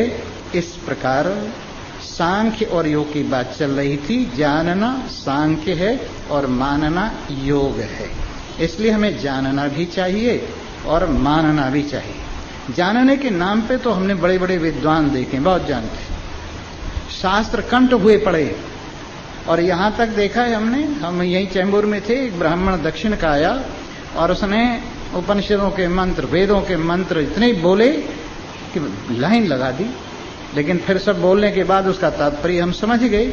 उसको दान दक्षिणा देकर हमने कहा, अगर तुम्हें जो बात तुमने की है, कही है, उनका निश्चय होता तो तुम भिखारी ना होते। तुमने बोली जरूर हैं, तुम्हें याद जरूर हैं, लेकिन उनका जीवन में तुमने पालन नहीं किया, इसलिए इनको मांगने का एक तुमने साधन बना रखा है। सो मेरे मित्रों, वैसे ही अगर जाने हुए को माना जाए तो फिर सहनसा ही है, और जितना जो कोई जानता है उतना ही मान लेवे, उसी से कल्याण हो जाएगा। जितना जो जानता है, क्या ये नहीं जानता आदमी कि मैं झूठ बोल रहा हूं कि सत्य बोल रहा हूं? क्या ये आदमी नहीं जानता है कि मैं चोरी कर रहा हूं कि नहीं कर रहा हूं? क्या ये आदमी ये नहीं जानता कि मैं बुरा कर रहा हूं कि नहीं कर रहा हूं? इतना सब कुछ जानता है। अंदर वाले ने किसको इस मामले में अनजान नहीं रखा, सबको अंदर से प्रेरणा देकर सिखाया है गलत क्या है और अच्छा क्या है। लेकिन हम बहकाए हुए शैतान के कहिए, या मोह के कहिए, या लोभ के कहिए, या काम क्रोध के बहकाए हुए होने के कारण सत्य को जानते तो हैं पर मानते नहीं। लेकिन जो सत्य को जानता है वो मानता भी है, तो महात्मा ही। महात्मा में और हमारे में क्या फर्क? महात्मा वो है जो सत्य को जानता भी है और मानता भी है। यहाँ कितने लोग हैं सर्विस करते हैं, और वर्षों हो गए सर्विस करते ही करते, रोज सुनते हैं कथा, तो जानने को तो वो भी जान गए हैं, लेकिन मानने की जहां तक बात है, जब तक वो जीवन में नहीं होगी तब तक ये, मैं ये कहूंगा कि गधे के सिर पे कुरान है। तो बात चल रही थी, पूछा सनत सुजात से धृतराष्ट्र कि एक आदमी जानता तो है परंतु मानता नहीं है, उसका अंत में क्या हाल होगा? तो उन्होंने समझाया कि जैसे पेड़ में आग लगती है और पेड़ में आग लगने से पक्षी भाग जाते हैं, वैसे अंत समय जब मृत्यु की आग शरीर में लगती है और काल देवता इसको खींचते हैं, तो यदि जीवन में लगाया नहीं है तो शास्त्र सब उससे ऐसे ही भाग जाते हैं जैसे पक्षी उड़ जाते हैं। इसलिए जीवन में लगना चाहिए।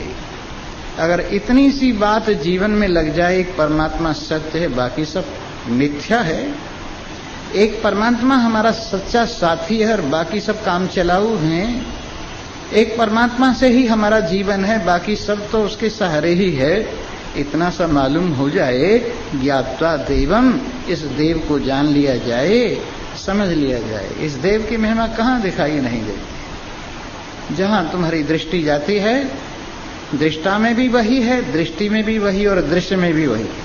आपने जैसे एक कोई चीज देखी, जब आपने देखी तो तीनों चीजें आप में हैं, जैसे ज्ञाता ज्ञान ज्ञेय। ज्ञाता में भी नारायण है जो जानने वाला है, ज्ञान में भी नारायण है जो जना रहा है, और जिस वस्तु को जाना गया है उसमें भी नारायण मौजूद है। इस तरह से त्रिपुटी में, ज्ञाता में, ज्ञान में, ज्ञेय में परमात्मा नारायण हर जगह मौजूद है। तो ऐसा कौन है जिसके साथ, जिसके स्वरूप में, जिसके घट में, जिसके हृदय में परमात्मा नहीं?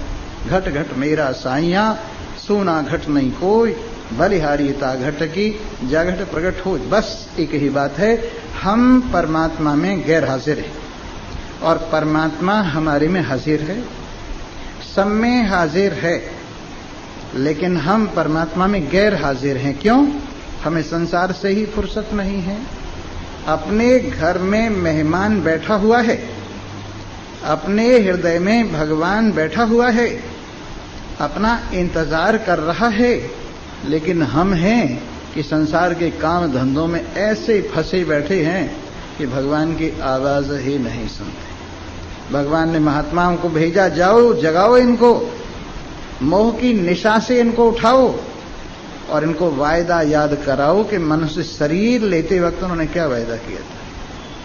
मनुष्य शरीर लेते वक्त इस जीव ने वायदा किया था, मुझे मनुष्य शरीर दीजिए, मैं भवसागर से पार होने का प्रयास करूंगा। मुझे मनुष्य शरीर दीजिए, मैं आपका ज्ञान प्राप्त करने का प्रयास करूंगा और इस दुख को जीवन से हटा दूंगा। कौन सा दुख? पुनरपि जननम पुनरपि मरणम पुनरपि जननी जठरे शयनम ए संसारे खलु दोस्तारे कृपया पाहे पारे मुरारे भज गोविंदम गोविंदम भज मूढ़मते। अरे ना समझ, बार बार जन्मता है, बार बार मरता है, बार बार मां के गर्भाशय में नीचे को सिर और ऊपर को पैर होते हैं, मल मूत्र का दरिया ऊपर से बहता है। ये कितनी बार तेरे साथ हो चुका है।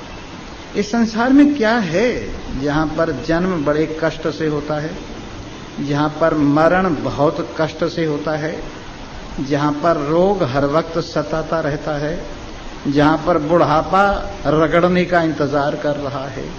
ये चार चीजें संसार में तांडव नृत्य कर रही है। जन्म दुखम, जरा दुखम, मृत्यु दुखम, पुनः पुनः संसार सागरे दुखम, तस्मात् जागरहि जागरहि। जहां पर जन्म भी बड़े कष्ट से होता है, जहां मरण भी बड़े कष्ट से होता है, रोग और बुढ़ापे जीतों को रगड़ते रहते हैं। इस संसार की निद्रा में कब तक सोता रहेगा? ऐ मोह निशा के सोने वाले, अब तो तू जाग, मनुष्य शरीर तुझे मिला है, यही जागने का अवसर है। अगर इस मनुष्य शरीर में भी नहीं जागा तो कहां जागेगा? श्रुति भगवती प्रत्येक मनुष्य को कहती है, उत्तिष्ठत जराग्रत प्राप्य बरान निबोधत। अरे मोह की निशा में सोने वालों, उठो, जागो, महान पुरुषों के चरणों में पहुंचकर अपने स्वरूप का बोध प्राप्त करो। वेद माता प्रत्येक मनुष्य को आदेश देती है, उत्तिष्ठत। कौन मां इस तरह से समझाएगी? बेटा उठो, जागो, महान पुरुषों के पास पहुंचो और भवसागर से अपना बेड़ा पार कर लो ज्ञान प्राप्त करके। एक मां अपने बेटे को लोरी दे रही है और समझा रही है, शुद्धोसी बुद्धोसी निरंजनोसी संसार माया परिवर्जितोसी संसार निद्रां त्यज मोह चालां मंदालसावाक्यमुवाच पुत्रम। मंदालसा अपने बेटे को लोरी दे रही है और माताएं जितनी हैं सब बच्चों को सुलाती हैं, लेकिन ये मां कैसी है? लोरी दे के जगा रही है और क्या समझा रही है कि शुद्धोसी बुद्धोसी निरंजनोसी। हे बेटा तू शुद्ध है, हे बेटा तू ज्ञान स्वरूप है, हे बेटा तू निर्मल है, हे बेटा संसार के हेर फेर का कारण माया तुझमें मिथ्या भास रही है। संसार माया परिवर्जित उसी संसार की इस माया से तू अलग है। शुद्धोसी बुद्धोसी निरंजनोसी संसार माया परिवर्जितोसी। कहानी बड़ी लंबी है। मंदालसा बचपन से ही ब्रह्म ज्ञान में रुचि रखती थी, ब्रह्मज्ञानी थी। तो जब उनकी शादी होने लगी तो उन्होंने अपने पति ऋतध्वज से कहा कि मैं शादी तो करती हूं आपके साथ, लेकिन जैसा मैं अपनी संतान को बनाना चाहूं आप उसमें विघ्न मत डालना। अगर आपको स्वीकार है तो मैं शादी करती हूं। उन्होंने कहा ठीक है, जैसा तुम बनाओगी बनाना। तो उन्होंने अपने 3 बेटे, जिनमें सुबाहु सबसे बड़ा था और सबसे बाद वाला अलर्क था, क्या किया, 3 बेटों को ज्ञान देकर सन्यास की राह पर चला दिया, सन्यासी हो गया। अब जो चौथा बेटा पैदा हुआ तो राजा कहने लगा, रानी मुझे प्रतिज्ञा के अनुसार बोलना तो नहीं चाहिए, लेकिन इसमें हमारा और तुम्हारा दोनों का भला है। तुम अपने इस बेटे को कुछ ऐसी शिक्षा दो जिससे राजकाज संभाले, क्योंकि हम लोग भी तो वानप्रस्थ की आयु आ रही है और वानप्रस्थ लेकर जंगल में चलेंगे, भगवान का भजन करेंगे, इस राज्य को संभालने वाला कोई होना चाहिए। तो उन्होंने चौथे बेटे को वही शिक्षा दी जो आम माँ दिया करती हैं, बेटा तू बड़ा होके राज्य संभालेगा, हे राजा के बेटा तेरी कई रानियां आएंगी, हे राजा के बेटा तेरा बड़ा सम्मान होगा, हे राजा के बेटा प्रजा तेरा बड़ा सम्मान करेगी, शत्रु तेरे समाप्त हो जाएंगे, तेरे भय से ही चोर जार भाग जाया करेंगे। अब उस बच्चे को जैसे आम माता शिक्षा देती हैं वो दी, और वो बच्चा बड़ा होके राजकाज में पढ़ लिख के वापिस आ गया, राजकाज में सहायता करने लगा पिताजी की, और धीरे धीरे सब राजनीति उसने सीख ली। और इधर राजा रानी ने सोचा हम भी बुढ़े हो गए हैं, चलो इसको राज्य सौंपते हैं।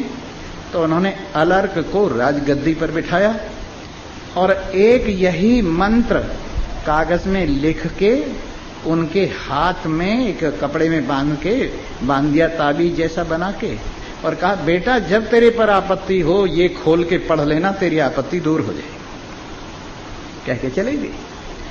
अब अलर्क ने बहुत अच्छे ढंग से राज संभाला, लेकिन बुढ़ा हो गया पर राज से मन नहीं हटा। बच्चे बड़े बड़े हो गए, शादियां हो गईं, बेटियों की शादियां हो गईं, लेकिन अलर्क का मन नहीं भरा। सुबाहु ने सोचा अरे मेरा भाई बंधा हुआ कैसे रह गया, हम 3 भाइयों को हमारी मां ने मुक्ति प्रदान कर दी, ये चौथा बंधा हुआ कैसे रह गया। चलो हम चलते हैं और इसको मां की शिक्षा याद दिलाते हैं। गए, अलर्क ने स्वागत किया और फिर वो ज्ञान देने लगे। सुबाहु कहने लगे देखो अब तुम्हारे बच्चे बड़े हो गए हैं, उनकी शादी हो गई है, तुम राज्य अपने बच्चों को सौंप दो और सन्यासी होके भजन करो। वो कहने लगा तुम्हारे जैसा मूर्ख में नहीं, तुमको तो माता पिता ने अयोग्य समझकर जंगल में भेज दिया, लेकिन मैं योग्य हूं और अंत समय तक राज्य को नहीं छोड़ूंगा। उन्होंने सोचा ओहो इसको तो बहुत जबरदस्त बीमारी लग गई है, इस पर जब तक कोई आपत्ति नहीं डाली जाएगी तब तक इसकी आंखें नहीं खुलेंगी। तो पड़ोस में काशी के एक राजा थे, उनके पास गए और सुबाहु ने जाके कहा राज्य मेरा है क्योंकि मैं बड़ा लड़का हूं महाराज का, लेकिन ये अलर्क बैठा हुआ है तो मेरी मदद करोगे। वो तो इंतजार कर रहा था, कहने लगा हाँ क्यों नहीं, चलो फौज मेरी और लड़ाई तुम्हारी। सारी फौज साथ कर दी और जब लड़ाई होते होते चारों तरफ से किला घिर गया, राशन पानी बंद हो गया और लोग बेमौत मरने लगे, तो अलर्क ने सोचा इससे बढ़ के आपत्ति कौन सी है, वो मां का यंत्र कब काम आएगा। तो उन्होंने खोल के देखा तो उसमें लिखा हुआ था शुद्धोसी बुद्धोसी निरंजनोसी संसार माया परिवर्जितोसी संसार निद्राम त्यज मोह जालाम मंदाल सावाक्यमुवाच पुत्रम। मां की बात याद आई, तू शुद्ध है, तू ज्ञान स्वरूप है, तू निर्मल है, तेरे अंदर संसार की माया बिल्कुल नहीं है, तू परिपूर्ण है, तुझे कुछ नहीं चाहिए। आंखें खोल बेटा, अपने आप को समझ। अलर्क को एकदम ज्ञान हो गया, कहने हो मैं किस लिए मर रहा हूं, ये तो कुछ है ही नहीं। सुबाहु को पत्र लिखा, भाई साहब मैं हथियार डालता हूं, आप किले में पधारिए और आपका राज तिलक बड़े स्वागत सत्कार पूर्वक किया जाएगा, मैं भी उसमें शामिल होऊंगा, राज में आपका अधिकार है, मेरा मन राज से भर गया है। और सुबाहु क्या चाहता था, बस यही चाहता था। काशी राज को भी इस घटना से ज्ञान हुआ और तीनों एक साथ साधु हो गए। मेरे मित्रों, मां ऐसी भी होती हैं कल्याणकारिणी, तो वेद से बढ़कर कल्याण करने वाली मां और कौन सी होगी, भगवान से बढ़कर और कल्याण करने वाली मां कौन सी होगी, जो कहती है उत्तिष्ठत जागृत प्राप्य वरान निबोधत। बेटा उठ, मोह की निशा का परित्याग कर और महान पुरुषों के पास पहुंचकर अपने स्वरूप का बोध प्राप्त कर। तू कौन है, जिसको जानने पर ग्रंथि खुल जाती। मैं कौन हूं, इस बात को समझकर ही दुख दूर होते हैं। यूं तो आप समझ रहे हैं मैं, पशु भी जानता है मैं कौन हूं। कोई पशु ऐसा नहीं जो अपनी मैं को न जानता हो, पर शरीर को मैं समझता है। वैसे हम लोग पशुओं की तरह से शरीर को मैं समझते हैं। मैं फलाना हूं, मैं फलानी हूं, मैं फलाने का बाप हूं, मैं फलाने की मां हूं, मेरा वर्ण आश्रम जाति ये है, मेरा पंथ ये है, मैं हिंदू मुसलमान हूं। ये सब शरीर के धर्म है, आत्मा का धर्म तो ये है नहीं। परंतु जब ये समझता है आत्मा इससे अलग है और उसका कोई धर्म नहीं है, और कैसा है कि बिल्कुल परम शांत, नाम रूप से अछूता निर्विकार नारायण। और उनकी महिमा क्या है, न तत्र सूर्यो भाति न चंद्र तारकम। जहां सूर्य भी रोशनी नहीं करता, सूर्य भी ठंडा हो जाता है। जैसे छोटी सी आग की चिंगारी दावाग्नि में जाकर शांत हो जाए, वैसे सूर्य भी जिस नारायण की दावाग्नि का एक छोटा सा चिंगारी है, ऐसे सूर्य जिनके सामने शांत हो जाता है। चंद्रमा की रोशनी, सितारों की रोशनी जिसमें जाकर बुझ जाती है, बिजली और अग्नि दोनों जिसमें जाकर शांत हो जाते हैं, ऐसा परम सत्य परम ज्ञान स्वरूप जो सबको दैदीप्यमान कर रहा है। सूर्य की रोशनी उसी से आ रही है, चंद्रमा की ज्योत्सना उसी से आ रही है, सितारों की टिमटिमाहट उसी से आ रही है, बिजली की चमक और अग्नि की धमक उसी की वजह से है। ऐसा नारायण, उसमें जाकर ये सब चीजें ठंडी हो जाती हैं। पांचों ज्ञानेंद्रियां, मन बुद्धि चित्त अहंकार, ये सब ठंडे हो जाते हैं और केवल एक ही ठंडा पदार्थ बाकी रह जाता है, जिसमें कोई किसी तरह की गर्मी नहीं है, जिसमें सब तरह के अहम डूब गए हैं, जिसमें सब तरह की छोटाई बड़ाई डूब गई है, जिसमें सब तरह के लोकांतर शांत हो गए हैं, जिसमें देश काल वस्तु कुछ भी न रहकर एक ही चुप रह गई है। हम न तुम दफ्तर गुम, हम न तुम दफ्तर गुम, जिसमें जाकर न मैं रहता है, न मेरा रहता है, न तू रहता है, न तेरा रहता है, न वह रहता है, न उसका रहता है। बस एक ही रहने वाला रह जाता है और बाकी सब बन बन के बिगड़ जाते हैं। रहने वाला, सदा रहने वाला एक नारायण सदा रहता है, हम सब में विराजमान है। तस्य भाषा सर्वमिदं विभाति, उसी के प्रकाश से सारे सितारे वगैरह वगैरह सभी प्रकाशित हो रहे हैं। और यदि आप उसको जान गए, कैसे जान गए? अयम आत्मा ब्रह्म, ये आत्मा ही ब्रह्म है, ऐसे जान गए। प्रज्ञानम ब्रह्म, प्रकृष्ट ज्ञान स्वरूप सब प्रकार के ज्ञान जिसको होते हैं वो ब्रह्म ही। तत्वमसि, जगत के बनने से पहले निर्विकार नारायण ही इस जीव रूप में लीला कर रहा है, तो वही है। अहम ब्रह्मास्मि, अगर तू अपने आप को समझे तो तेरे से अलग कोई सत्ता नहीं है। ऐसे नारायण, ऐसे सच्चिदानंद ब्रह्म जिनकी महिमा है एको हंसो भुवनस्यास्य मध्ये सैवाग्नि अग्नि सलिले सन्निविष्टः तमेव विदित्वाति मृत्युमेति नान्यः पंथा विद्यते अयनाय। एक बहुत बढ़िया बात बताने जा रहे हैं। कान खोल लें, आंख खोल लें, दिल खोल लें और सुने। एको हंसो भुवनस्यास्य मध्ये, एक ही हंस है। अगर ये चलने लगे तो हंस है और ठहर जाए तो सोहम है। कहिए, हंसो हंसो हंसो हंसो हंसो हंसो हंसो। जीव रूप से हंस है, सब शरीरों में यात्रा कर रहा है। हन धातु मारने के अर्थ में भी है और गति के अर्थ में भी है, इसलिए गति करने वाले को हंस बोलते। एक शरीर छोड़कर दूसरे शरीर में जाने वाले को हंस बोलते हैं। और उस हंस की बात सुनी है, एक पेड़ के ऊपर बहुत से पक्षी बैठे थे।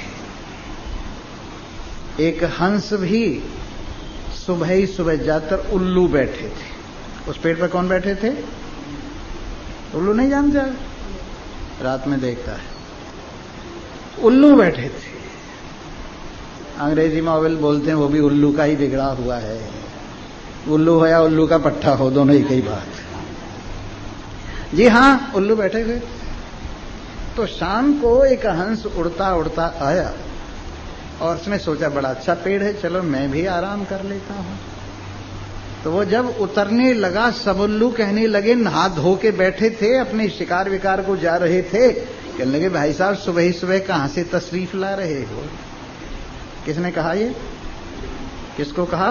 हंस को। उल्लुओं ने हंस को कहा, भाई साहब प्रातः काल में सुबह ही सुबह कहां से तशरीफ ला रहे हो? जो अज्ञानियों की रात होती है, ज्ञानियों का दिन होता है, और जो ज्ञानियों का दिन होता है वो अज्ञानी की। गीता में कहा है, भगवान ने अपनी तरफ से बना के नहीं कह रहा। इसलिए जो इस संसार को ही दिन समझते हैं और परमात्मा को रात समझते हैं, समझ जाइए खुद ही वो कौन लोग हैं। जो सत्संग को रात समझते हैं और कुसंग को दिन समझते हैं, वो समझ जाइए आप कौन हैं। जी हां। तो जब वो उतरा और उन्होंने कहा, अरे सुबह ही सुबह कहां से तशरीफ ला रहे हो? हंस ने कहा, यार ये तो प्रातः काल है, सूर्य निकल रहा है, उजाला फैल रहा है, तुम क्या कह रहे हो? हाँ, रात को सूर्य छिप रहा है, अंधेरा आ रहा है, तुम क्या कह रहे हो कि दिन है? उल्लुओं ने कहा, नहीं नहीं, सूर्य कहां होता, क्या होता है सूर्य? और सूर्य की रोशनी क्या होती है? उन्होंने अपने चाचा जी को पूछा, और चाचा जी जो हो उल्लू का कौन होगा? वो भी उसने कहा, नहीं नहीं, सूर्य वूर्य कोई नहीं होता, रोशनी कोई नहीं होती, दिन नाम की कोई चीज नहीं। उसके बाद एक बुजुर्ग थे, बड़े बूढ़े बाबा जी, उनसे पूछा, वो कौन थे? उल्लुओं के बाबा जी। उन्होंने भी कहा, सूर्य नाम की कोई बला नहीं, बड़ा बेवकूफ है, कौन अंधविश्वास फैला रहा है कि सूर्य होता है, सूर्य की रोशनी होती है और दिन होता है, निकाल के बाहर कर दो। हंस ने कहा, भाई मैं अपने आप ही बाहर हुआ जाता हूं। और हंस वहां से उड़ गया। तो ये हंस है जो एक शरीर को छोड़कर दूसरे पर जाता है, पर यही अगर अपनी चाल बदल दे तो यही सो हम है, नारायण है। इस प्रकार एको हंसो भुवनस्यास्य मध्य, इस पूरे संसार में अस्य भुवनस्य मध्य, इस भुवन के बीच में एक ही हंस अग्नि बना हुआ है, वही जल बना हुआ है, और अग्नि जल में प्रवेश करके उनको सत्ता स्फूर्ति वही दे रहा है। तमेव विदित्वा अतिमृत्युमेति, इसको जान कर ही मृत्यु को पार किया जाता है। इसको जानकर, इस हंस को समझो सोहम रूप से, इस हंस को समझो ब्रह्म रूप से, इस हंस को समझो एक रस रूप से। जो इसको जानता है वो मृत्यु के पार चला जाता है। दूसरा रास्ता मृत्यु से पार ले जाने का और कोई नहीं है। नान्यः पंथो विद्यते अयनाय, इस ज्ञान के सिवाय और कोई आपको रास्ता कल्याण की ओर नहीं ले जा सकता। आदमी बंधा किससे है? अज्ञान से बंधा है, रस्सियों से बंधा हुआ नहीं, संकलों से बंधा हुआ नहीं, अज्ञान से बंधा हुआ है। और खुलेगा किससे? अज्ञान का विरोधी क्या है? ज्ञान है। बंधता है अज्ञान से, खुलता है ज्ञान से। अंधेरे में धक्का खाता फिरता है, उजाले में धक्के हैं ही नहीं। एक गांव के पास में एक पहाड़ी थी, और उस पहाड़ी में था एक सिर तोड़ भूत। गुफा थी, उसमें रहता था सिर तोड़ भूत। जो भी उसमें घुसता था उसी के सिर में टक टक कर लगती, और कहता मुझे तो भूत ने रगड़ दिया। सोचा चलो इसको किसी तरह से भगाएं, तो लोगों ने साधन करने शुरू कर दिए। अंदर तो कोई घुसे नहीं, इधर दरवाजे पे बैठ के एक और कीर्तन शुरू हो गया, दूसरी ओर यज्ञ शुरू हो गए, तीसरी ओर नमाज शुरू हो गई, चौथी ओर प्रेयर होने लगी, पांचवी ओर व्रत करने वाले बैठ गए, छठी ओर तीर्थ वालों का डेरा लग गया। बड़ी नुमाइश साधनाओं की हो गई, लेकिन फिर भी वो भूत भागा नहीं। तो एक समझदार आदमी आया, कहने लगे भाई क्या चक्कर है कि ये जो पहाड़ी में एक भूत रहता ना, सिरतोड़ भूत इसकी गुफा में, वो दूर कर रहे हैं कि तुम तो यहां बैठे हुए हो और भूत है वहां, उसी के पास जाओ ना, उसी से कुछ लड़ाई झगड़ा करो। अब यहां दूर बैठ के कैसे भाग जाएगा? नहीं भाई साहब, प्रभाव होता है। अच्छा लगे रहो, इतने दिन से तो प्रभाव हुआ नहीं, 1 सेकंड में भाग जाएगा भूत। क्या बातें करती हो, हमारे बाप दादे बेवकूफ थे और हमारे ये और वो बेवकूफ थे। कहने लगे आओ मेरे साथ, झगड़ा करने की जरूरत नहीं। सबको साथ ले लिया और एक माचिस की तीली रगड़ी और मोमबत्ती जला ली और सबको गुफा में घुमा दिया। कहीं वो भूत नहीं था, सिरतोड़ भूत भाग गया, क्योंकि अंधेरे में रास्ता दिखता नहीं था और वो सिरतोड़ भूत बैठा हुआ था। एक घर था, उस घर में लोग जो थे बड़े समझदार थे। सारी रात अंधेरे को गठरी बांध के बाहर फेंका करते और तब सूरज निकलता था, तब वो रोटी खाते थे। कहने लगे हमने इतनी मेहनत की है, तब ये अंधेरा हमने गठरी बांध बांध के बाहर फेंका है। एक लड़की वहां शादी होके आ गई, आओ बेटी स्वागत है तुम्हारा, पर हमारे यहाँ एक नियम है, हम लोग शाम को गठरी बांध बांध कर अंधेरे को घर से बाहर फेंकते हैं और तब कहीं जाके सूरज निकलता है। अब उनसे पूछो पड़ोसियों का कैसे निकलता है? तो लड़की बड़ी समझदार थी, कहने लगे अच्छे मूर्खों में ब्याही गई हूं। कहने लगे अगर मैं 1 सेकंड में भूत भगा दूं, अंधेरा भगा दूं और तुम्हें सुला दूं, कल की लड़की हमारे बाल सफेद हो गए, हमने तेरे से पहले अन्न खाना सीखा है। वो कहने लगे इसमें कोई बात नहीं, बुरा क्यों मानते हो, अक्ल बड़ी होती है, उम्र बड़ी नहीं होती। उनका ठीक है, अच्छा। सबको भोजन कराया और दीवा जला के रख दिया, कहा सो जाओ कहीं भूत नहीं, और सुबह होते ही सूरज निकल आया। उसी तरह से हम लोग इस संसार के अंधेरे को गठरी बांध बांध के बाहर फेंकने का प्रयत्न कर रहे हैं, लेकिन उजाला नहीं कर रहे, बस उजाले से डरते हैं। स्वामी जी वेदांत मत सुनाओ, उजाला हो जाएगा। वेदांत मत सुनाओ, परमात्मा में से निष्ठा खत्म हो जाएगी। वेदांत मत सुनाओ, हमारे को बड़ा नुकसान हो जाएगा। पता नहीं कौन सा नुकसान हो जाएगा। अगर बेवकूफी का नुकसान होता है तो ये तो फायदे की चीज है, अपने सिर पर रखा हुआ बोझ गिरता है तो ये तो फायदे की चीज है, नुकसान की चीज कौन सी है? और न करने के लिए आखिर अब कुछ करना बाकी नहीं तो फायदे की चीज है। इससे बढ़ के और क्या फायदा चाहिए, मुझे अब कुछ करने की बात नहीं रह गई है। इस तरह से समझदारी न होने की वजह से इसको आदमी समझते नहीं, परंतु ज्ञान ही एकमात्र ऋते ज्ञानान्न मुक्ति, ये वेद का ढिंढोरा है, बिना ज्ञान के मुक्ति होने वाली नहीं है। इसलिए नान्यः पंथा विद्यते अयनाय, कोई दूसरा रास्ता इस भव सागर से, अंधेर सागर से, अज्ञान सागर से ज्ञान के अतिरिक्त और आत्मज्ञान के अतिरिक्त, अपने ज्ञान के अतिरिक्त नहीं है। इन्हीं शब्दों के साथ बुधवार भी गया। अब एक भजन सुनो और बस थोड़े दिन का खेल है। अगर आपको पकड़ा जाए समय को तो पकड़िए, नहीं तो समय सबको रगड़ के चला जाता है। जीवन की नौका का पतवार तेरे हाथ, जीवन की नौका का पतवार तेरे हाथ, चाहे जिधर घुमा ले प्रियतम है तेरे साथ, चाहे जिधर घुमा ले प्रियतम है तेरे साथ, जीवन की नौका का पतवार तेरे हाथ। पावन पवन बही है अनुकूलता लिए, कोई समय नहीं है प्रतिकूलता लिए,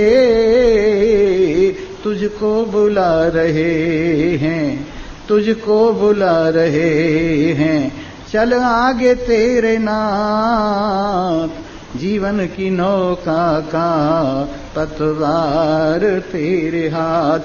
चाहत भरी निगाहें तुझको न रोक लें, ये ठंडी लिए ये आहें तुझको न टोक दें। ये मत मोह कर जगत का समझेगा असली बात, मत मोह कर यदा मोह कलिलम, यदा ते मोह कलिलम बुद्धिर व्यतितरिष्यति। जब तेरी मोह की दलदल से बुद्धि पार हो जाएगी तभी समझेगा। इसी बात को बता रहे हैं, मत मोह कर जगत का समझेगा असली बात, जीवन की नौका का पतवार तेरे हाथ। एक बार प्रीत प्रभु की हृदय में जो जगा ले, वो मोह का अंधेरा ये प्रीत सब भगा दे। लग जाए लो हमेशा एक रस हो दिन या रात, जीवन की नौका का पतवार तेरे हाथ। ये जिसने डोर अपनी प्रियतम के हाथ सौंपी, चिंता जली उसी की मस्ती अजब अनूपी। दुख मिट गए उसी के सुधरी उसी की जात, जीवन की नौका का पतवार तेरे हाथ। चाहे जिधर घुमा ले प्रियतम है तेरे साथ। सर्वे भवन्तु सुखिनः, सर्वे सन्तु निरामया, सर्वे भद्राणि पश्यन्तु, मा कश्चित् दुःखभाग् भवेत्। ओम शांति शांति शांति। बोलो सत्य।